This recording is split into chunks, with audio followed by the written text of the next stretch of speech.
ہمارے ہاں ہر آدمی اس طرح ڈپریشن کی بات کرتا ہے جیسے شوگر کی بات کرتا ہے، جیسے کسی فیشن کی بات کرتا ہے، فیشن کی طرح پھیل گیا ہے۔ بنیادی وجوہات کیا ہیں؟ کسی رشتے میں ٹرسٹ کرنے کے لیے تیار نہیں۔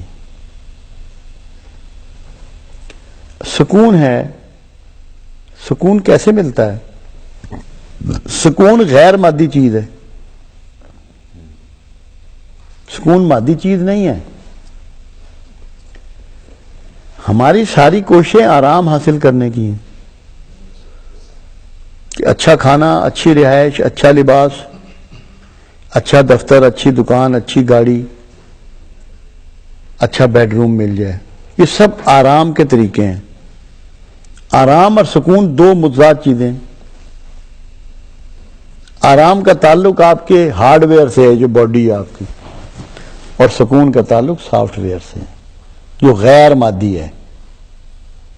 سکون روح کی غذا ہے، وہ سارا غیر مادی ہے، اس میں ساری ان چیزوں کا دخل ہے جن کا کوئی مادی وجود نہیں ہے۔ تو ہماری ساری کوششیں اور ساری ایفرٹس اب رہ گئی ہیں مادی حصول کے لیے۔ اللہ کے رسول صلی اللہ علیہ وسلم نے ہمیں کیا ٹیچ کیا؟ بالکل ایسی زندگی گزاری ہے جس میں کوئی آرام نام کی چیز نہیں ہے۔ کم سے کم کھانا، سادے سے سادہ کھانا، کم سے کم لباس، سادے سے سادہ لباس۔ بستر کی بات تو یہاں تک ہے، میں حیران ہوتا ہوں، کبھی سوچتا ہوں ایک دن آپ صبح کو اٹھے اور فرمایا آج میرے بستر کے ساتھ تم لوگوں نے کیا سلوک کیا، مجھے تہجد میں اٹھنے میں مانع ہوا، رکاوٹ بنا۔ یا رسول اللہ صلی اللہ علیہ وسلم، ہم نے تو کچھ بھی نہیں کیا، صرف آپ کے کمبل کی ایک تہہ اور کر دی۔ تو جب بستر کا اتنا آرام بھی قبول نہیں ہے کملی والے کو، تو آپ کو ٹیچنگ کیا دے رہے ہیں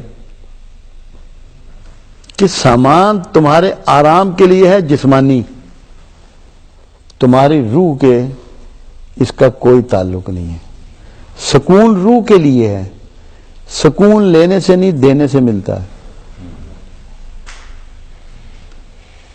سکون کھانے سے نہیں کھلانے سے ملتا ہے۔ سکون خدمت کرا کر نہیں خدمت کر کے ملتا ہے۔ یہ وہ چیزیں ہیں کہ جو ہمیں سیکھنی ہیں تاکہ ہم فرسٹریشن سے اور ان پریشانیوں سے نکل جائیں۔